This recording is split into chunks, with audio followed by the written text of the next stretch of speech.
Social media খুললেই একটা reel সবাই বেশ পোস্ট করেন বা অনেক টুইট করেন তারা, সেটা হচ্ছে যে কলকাতা এয়ারপোর্ট ভীষণ নোংরা। আমি বুঝতে পারি না এই যে নোংরা, এটার সঙ্গে কি আপনাদের দায়িত্ব জড়িত নয়? আপনারা বলেন কলকাতা এয়ারপোর্টের টয়লেট অপরিষ্কার, নোংরা, কিন্তু যারা পরিষ্কার করেন তারা কিন্তু আপ্রাণ চেষ্টা করে 24/7 চেষ্টা করে যাচ্ছেন তারা ক্লিন করার। কিন্তু এই যে আপনারা টয়লেটে ঢুকে কমোড ইউজ না করে মাটিতে হিসু করেন, এটা কি আপনারা ঠিক করেন? ঠিক করেন না। না, যদি কমোড ইউজ করতে না পারেন তাহলে ইন্ডিয়ান টয়লেট ইউজ করুন। ওখানে ইন্ডিয়ানও ব্যবস্থা করা আছে অনেক টয়লেটেতে, সেগুলো ব্যবস্থা করুন। আপনারা মাটিতে কেন হিসু করেন? নোংরামির তো শেষ নেই, নোংরামির শেষ নেই আপনাদের। এদিকে আপনারা টুইট করেন যে কলকাতা এয়ারপোর্টের টয়লেট খারাপ, কলকাতা এয়ারপোর্টে এই খারাপ, ওই খারাপ, সেই খারাপ। এই যে খারাপ খারাপ খারাপ খারাপ কন্টিনিউয়াস করে যান, এই যে ভালো রাখার বা পরিষ্কার রাখার দায়িত্বটা সেটা সমানভাবে আপনাদেরও, সেটা কি আপনারা ইগনোর করতে পারেন? সবচেয়ে বড় কথা, এই যে আমি যে বললাম যে ইন্ডিয়ান টয়লেট ইউজ করবেন, এবার ইন্ডিয়ান টয়লেটে গিয়েও কিন্তু আপনারা টয়লেটের ভিতরে মানে প্যানের ভেতরেই সেটা করেন না, করেন কোথায়? মাটিতে, ফ্লোরেতে।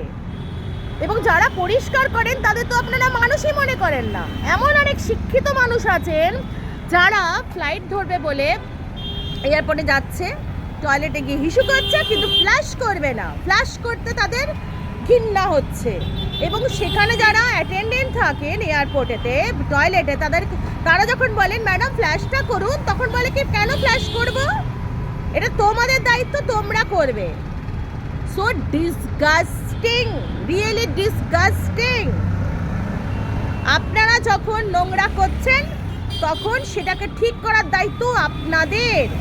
যদি আপনারা ঠিকভাবে টয়লেটটা ইউজ করেন তাহলে ঠিকভাবেই পরিষ্কার হয়, নইলে আননেসেসারি আপনারা এই দোষগুলো দেবেন না।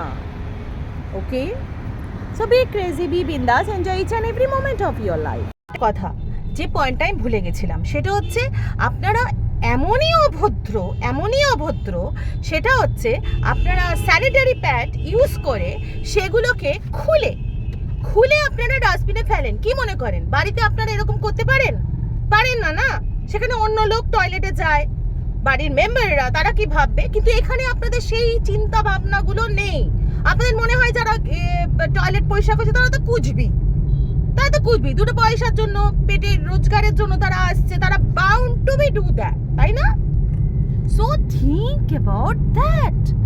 আপনারা টুইট করার আগে 10 বার করে ভাববেন যে কি করা উচিত না। যেইভাবে আপনারা নিজেদের বাড়ির টয়লেটটা করেন, দয়া করে সেইভাবেই আপনারা অন্য জায়গায় বাইরে গেলে সেই টয়লেটটা ইউজ করবেন। বাকি তো বি বিন্দাস, enjoy each and every moment of your life. Love you all. আপনারা কি জানেন বাইরের দেশে এগুলো করলে রীতিমতো ফাইন নেওয়া হয়? এবং বাইরের দেশেতে অনেক দেশ আছে যেখানে জলের কনসেপ্টও নেই, অনলি টয়লেট টিস্যু পেপার থাকে। And you have to do, আপনাদের টয়লেট কমোডের মধ্যেই করতে হবে। আপনারা বাইরে হিসু করতে পারবেন না, সেক্ষেত্রে হাইলি ফাইন নেওয়া হয়। তো thank two god, thank two airport authority কি তারা আপনাদের জন্য ফাইন চার্জ করেন না।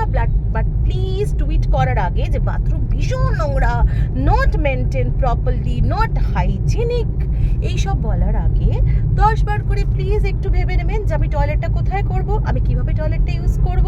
আপনারা করবেন, তারপরেই তো আপনাদের বাচ্চারা শিখবে, তাই না?